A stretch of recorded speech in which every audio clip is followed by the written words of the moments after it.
I've seen the future. Hey everybody, it's Colette Baron-Reid. Welcome to this week's Oracle card guidance and lesson. And I'm so excited. We are still using Goddess Power Oracle, and I've been so thrilled with all the wonderful emails and posts that you guys have been doing to show your support for this beautiful deck that I'm so in love with. Okay.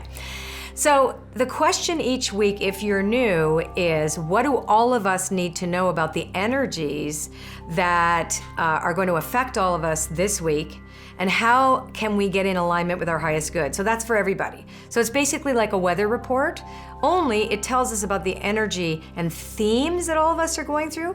And if you want something a little more personal, you're gonna add 3 more cards. Best way to do it is to go to my website. Then you're gonna pick your 3 cards and you add it to the 4. And then it tells a big story about what you can expect during the week and how you are being invited to meet it and respond to it, okay? Now, those of you who know and who are following my blogs and I'm so happy you guys have really been vibing on this, because so many of you are asking to get deeper with the cards, and so my blogs are going to be based on the Oracle card reading that I do for the week, so you guys have some more and deeper understanding of what the reading was. So let's talk about these 4 goddesses. So the 4 goddesses chose themselves. I really believe that when I pick the cards. And this first one is Nike. And the first card is what we call an anchor card, and I teach that in Oracle School. And the anchor card anchors the theme of the reading for the week. And that's the first card, and it anchors the entire reading period anytime you do a reading. So Nike is all about celebrating our wins. She's the Greek goddess of ambition. And that's, remember what do they say, Nike shoes, just do it? And so she's a very active card. She's celebratory, and she's asking you to celebrate your wins. How far have you come? Take a look at yourself.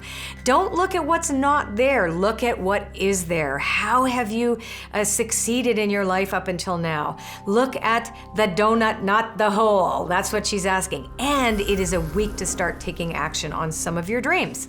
Now, the second card is the goddess of adaptability, and she is a wonderful goddess. She's a Celtic goddess named Anya.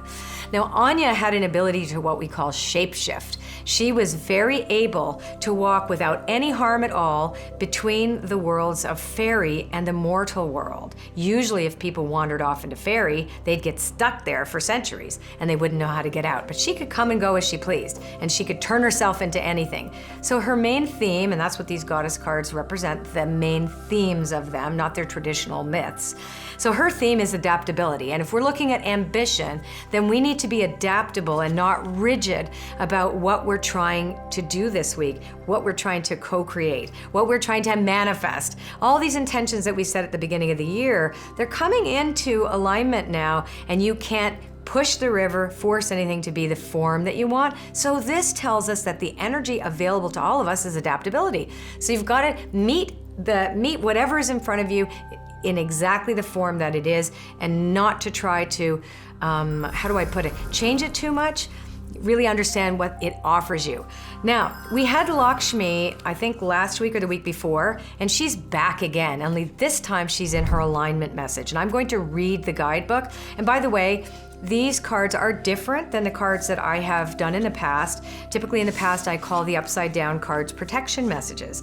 But in this deck, upright is an empowerment message, and when it's upside down, it's called an alignment message, because the goddess wants you to get back into alignment. So Lakshmi, like this, speaks to feeling like there's not enough for you. She is the goddess of fortune. So here we go. Have you ever fallen prey to the idea that someone might take away what's yours? Or perhaps you think someone else's success or happiness means there will be less for you. You might not be conscious of this, but you feel that there is not enough to go around, things that you will be missing out on. Not enough love, not enough money, not enough opportunities. You worry about growing old, missing out, and struggling for the resources you perceive as limited. You might also feel miserly and stingy, afraid to share in case there will be nothing left. Now, not all of these are going to apply, but this is kind of the overarching theme to watch out for this week. The goddess Lakshmi says this kind of thinking must go if you want to live a rich and vibrant life. Your alignment task, so each goddess gives us a task, is to stop and be mindful of the direction of your thoughts and reframe them. Remember, we're talking about adaptability. We want to reframe things right now to focus on what you truly intend. Repeat this mantra. What is mine will not go past me.